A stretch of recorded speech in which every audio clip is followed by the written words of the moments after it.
Way to get you to pay to support infrastructure in our growing Colorado. Metropolitan districts operate largely out of sight, I think for most taxpayers out of mind. But some homeowners say they are paying more than they were told.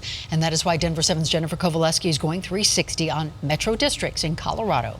You definitely want to come back as my dog. Gail Bell is a softie for dogs. Do you want a treat? In the senior living community where she bought a home in Green Valley Ranch. The neighborhood has brought me a lot of joy. But what she's been dealing with for the last 5 years is no treat. Had I known about this situation, I probably would have decided against purchasing here. The situation is her property taxes. And no, we're not talking about what she pays to the city or for local schools.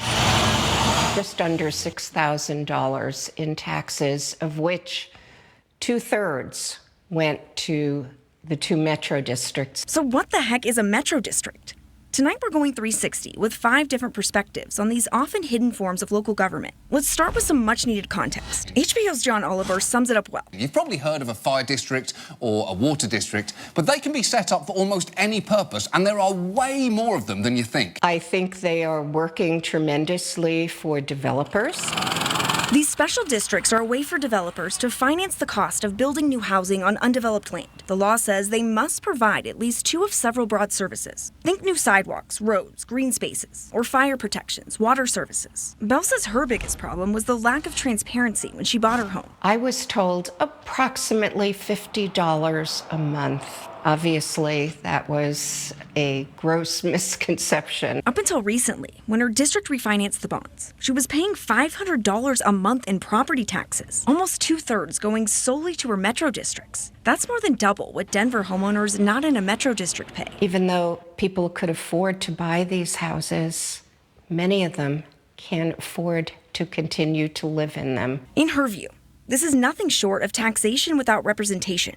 Especially since those on the Metro District boards, the ones making decisions on how the money is spent, often work or have direct ties to the developer. We have virtually no voice about how our tax money is spent. It's not a bad thing. Matt Klaus is a finance professor at the University of Denver. He sees these districts through an entirely different lens. You need someone to build the roads and the parks and the green belts and all the things that are necessary for a housing development. Klaus agrees developers have the leg up, and we need to do a better job of making sure homeowners understand the risks. They need to know what they're getting into. At the same time, he believes metro districts have been key to our development boom, and if the cost of building out infrastructure isn't added on through a tax, then it would be added to the price of the house. We just have to tighten down the guardrails so much on these. Megan Schrader is the editor of the Denver Post opinion page. She's strongly against the practice and recently sounded off in this op-ed. She found there are more than 400 special districts in the Denver metro. Even more eye-opening, she says, is this state data, which shows in just Arapahoe, Denver, Jefferson, and Adams counties, taxpayers forked over $237 million to metro districts in 2017 alone. They're now getting a blank check for,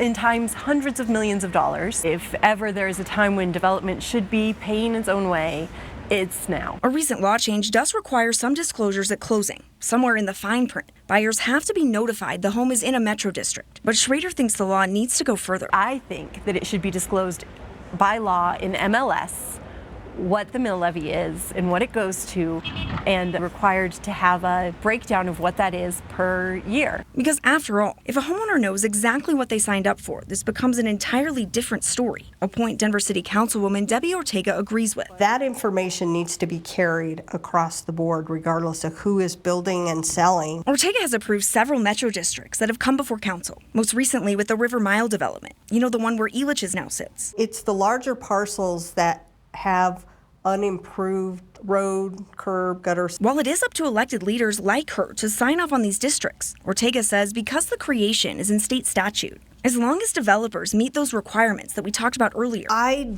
don't know that we have good tools to say no. Once they're created, they operate like a separate unit of government within your city. A separate unit of government bringing in millions of dollars, with very little oversight on the back end. So is this just the necessary cost of development in booming Colorado, where new homes and communities can't go up fast enough, or an overreach lawmakers need to reel back in?